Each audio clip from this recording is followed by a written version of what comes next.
दरम्यान रामनवमीनिमित्त देशभरात उत्साहाचं वातावरण आहे। अयोध्येमध्ये भाविकांनी मोठ्या प्रमाणात गर्दी केली। त्या पार्श्वभूमीवर पोलिसांचा कडक पोलीस बंदोबस्त तैनात करण्यात आलाय। आढावा घेतलेला आहे गणेश ठाकूरनं। कडेकोट सुरक्षा व्यवस्थेमध्ये राम मंदिर निर्माण कार्य पूर्ण झाल्यानंतर किंवा राम मंदिरानंतर पहिली रामनवमी सोहळा इथं पार पडतोय।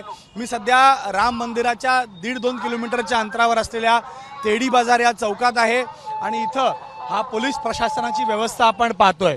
मोठ्या संख्येत इथं पोलीस प्रशासन आहे आणि पोलीस प्रशासनाच्या या तयारीमध्ये इथं आपण पाहतोय हे ट्रॅफिक पोलीस आहे, त्यासोबतच उत्तर प्रदेशाची पोलीस इथं आहे आणि कडेकोट सुरक्षा व्यवस्था आहे। विशेष पोलिसांची टीम इथं तयार केली गेली आहे। कोणालाही इथून पुढे जाण्यास परवानगी नाही आहे।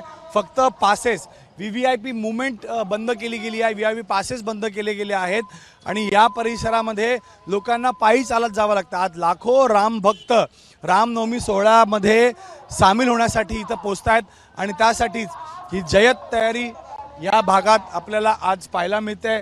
पोलीस प्रशासनाचा हा बंदोबस्त इथं आहे आणि लोकांचा उत्साह आपण इथं पाहतोय। प्रत्येक व्यक्ती इथे येणारा जय श्रीरामचा जयघोष करतो आहे आणि आज पहिल्या रामनवमीसाठी राम मंदिर निर्माण झाल्यानंतरची त्यासाठी लाखो भक्त अयोध्या नगरीत पोहोचले आहेत।